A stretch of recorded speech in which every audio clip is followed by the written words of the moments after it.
Hello everyone, this is Alex Bivalsik from howtodotech.com, and today I'm going to be showing you 5 cool tricks for iOS 7.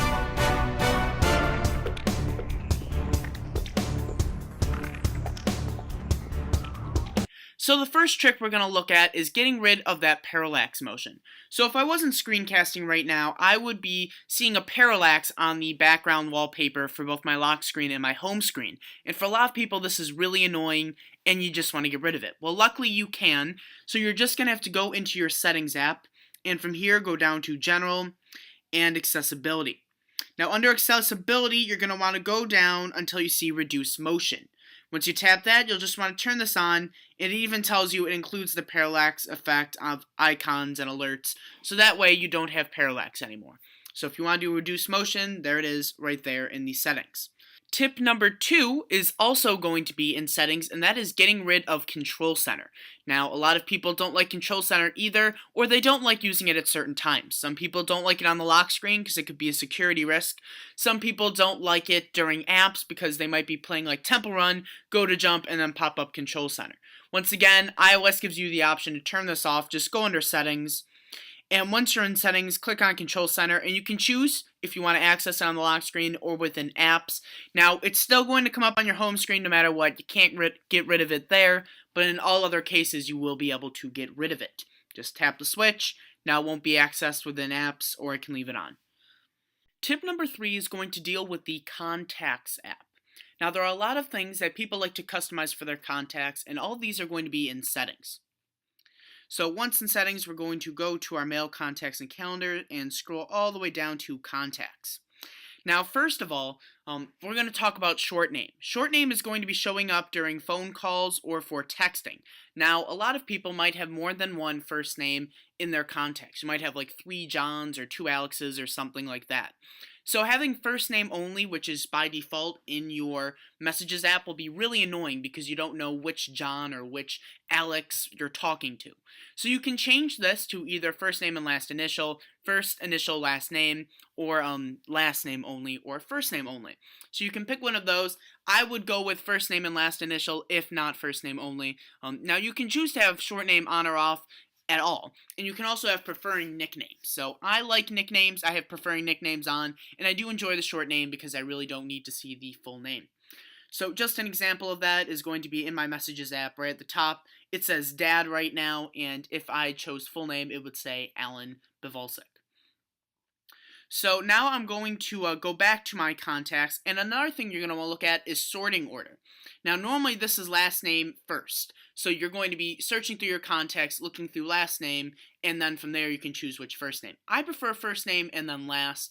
When I think of calling someone or texting someone, I think I'm going to text Alex, not I'm going to text Bivalsik Alex, and just searching for it's a lot easier. Of course, that's totally up to you. Same thing with display order. I would think you would want first name last for this and displaying in the contacts, but again, totally up to you. And of course, default account, you have more than one contacts account, so you can certainly choose which one for that. And that is going to be tip 3.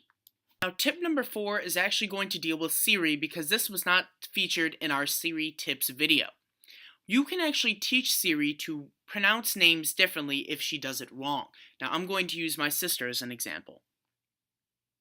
Show me Corinne Bivalsik. Okay, here's contact information for Corinne Bivalsik. Now, say Siri didn't pronounce that name correctly. I can correct her with just one command. You didn't pronounce that right. Okay, how do you pronounce the name? Corinne. Okay, thank you. Which pronunciation should I use? And then I can choose one of these 3 options. Corinne, Corinne, Corinne. So I'm going to go with the first one.